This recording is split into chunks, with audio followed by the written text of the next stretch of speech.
Buenas noches, amables televidentes. Sean todos bienvenidos una vez más a su espacio estelar, Encuentro Directo, en este sábado 4 de febrero del año 2023. Las gracias a Dios por permitirnos estar nuevamente con todos ustedes.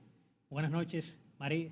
Muy buenas noches, Ramón. Buenas noches, amables amigos y amigas que nos acompañan como cada sábado en Encuentro Directo. Traemos, como siempre, una maleta informativa cargada de actualidad, de opinión, comentarios oportunos y con un invitado muy especial. Así es, porque se trata del doctor Félix Escaño, médico endocrinólogo y nutricionista, el cual abordaremos muchísimos temas de interés.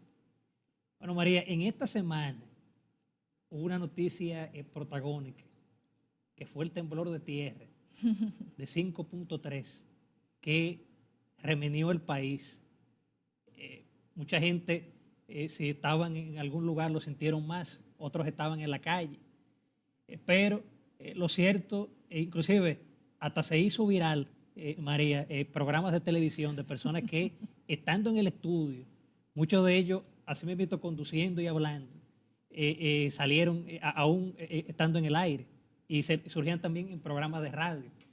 Pero también con esto uno se da cuenta de lo frágil que son las infraestructuras, porque básicamente en provincias como Peravia pudimos ver que fue muy fuerte, se agrietaron las paredes, hubieron instituciones que, por ejemplo, los empleados salían afuera, pero realmente, inclusive ese mismo día, el experto en esa área, geólogo Ciris de León, él decía, María, que personas, por ejemplo, que viven muy alto, de un piso 3, 4, 5, 6, que son pisos de torre, a veces se profundiza más el tema del temblor, la gente siente más que estar más bajo, porque mientras más altura puede producir más fuerte este temblor que fue muy, muy grande. Y coincide, que vale la pena destacar eso, con el temblor que ocurrió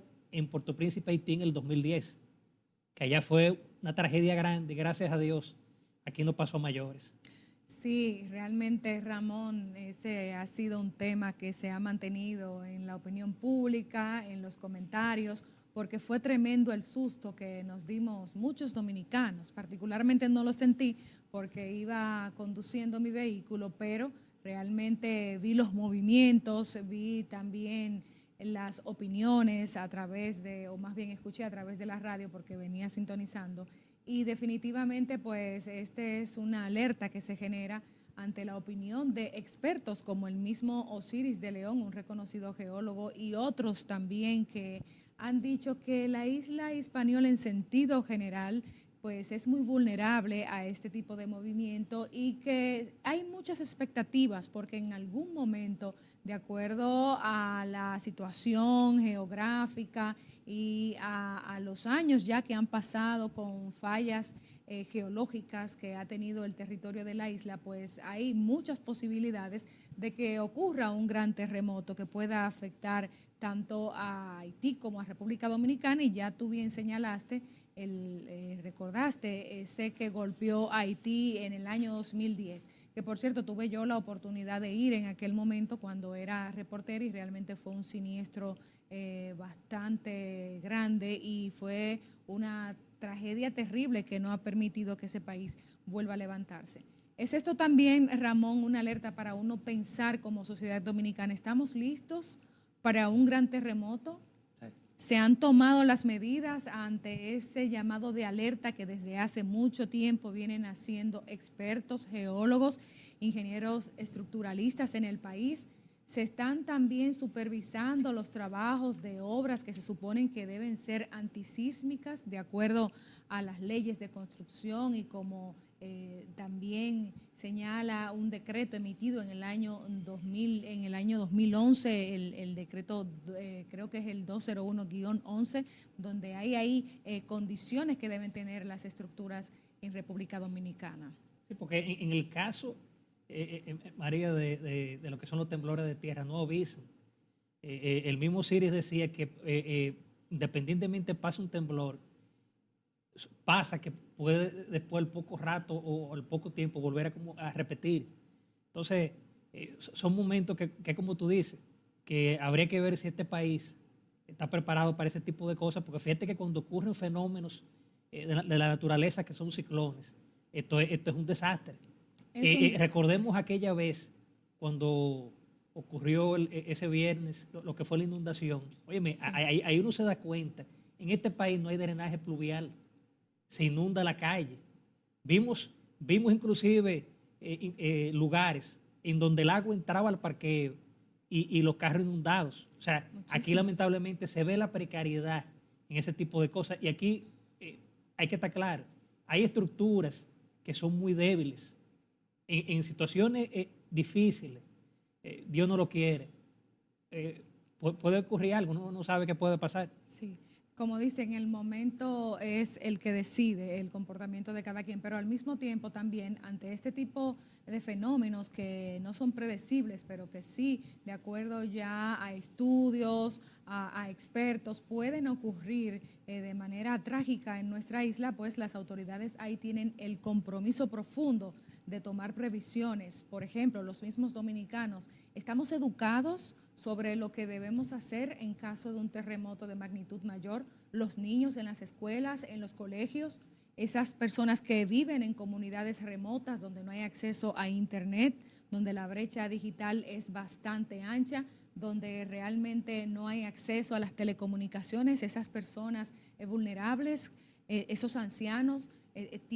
¿Hay algún protocolo de Estado que ayude en estos casos? Yo creo que hay que hacer un llamado a la reflexión nacional, sobre todo de nuestras autoridades, para que se orqueste un plan y realmente se ejecute a nivel nacional sobre una educación preventiva en caso de terremoto, que ojalá no nos toque vivir en República Dominicana, pero lamentablemente este tipo de siniestros a veces suceden y, como tú dijiste, lo peor es que no avisan.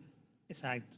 Mira, por otra parte, María, en esta semana el Colegio Médico Dominicano rechazó lo que es el aumento a los servicios médicos y ellos dijeron que no aceptaban la propuesta de aumento en los servicios médicos y la clínica mediante una resolución del Consejo de la Seguridad Social, y el jueves en la Asamblea decidieron profundizar la lucha.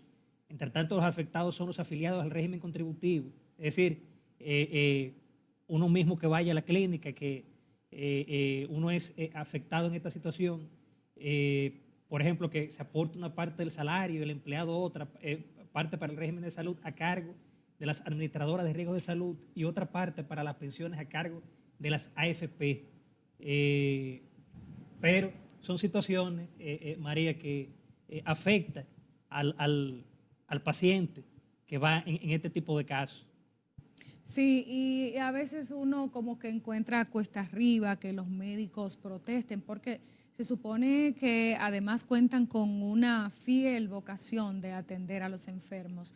Lo cierto es, Ramón, que como tú señalas, los pacientes, especialmente esos de escasos recursos, son los afectados. Sí. Esto se ha prolongado mucho. Yo entiendo que ya es momento de que se busque una solución definitiva a esta situación que preocupa a todo el país, que afecta, que vulnera a los enfermos, especialmente a aquellas personas de escasos recursos, que seguro ha provocado muertes y que lamentablemente no hay forma de demostrarlo para ver si se genera una conciencia a nivel nacional. Pero yo entiendo que ya debe surgir un diálogo definitivamente mediador para que de una vez por todas ya esto culmine y que también haya niveles de conciencias por parte del mismo gobierno, porque sabemos que los médicos son un poder en el país. Los médicos son un poder, pero en estos casos yo creo que hay que tener un plan B para cuando los médicos decidan paralizar un hospital, pues el mismo gobierno diga, mira, yo tengo un plan B de otros médicos que sí están dispuestos, y obviamente el derecho a la protesta es válido, pero también hay que ver qué tan permitido es que se prolongue, y más en estos casos donde a veces cuesta vidas. Así es, María. Nos vamos a una pausa comercial y en breve regresamos con el segundo bloque de comentarios.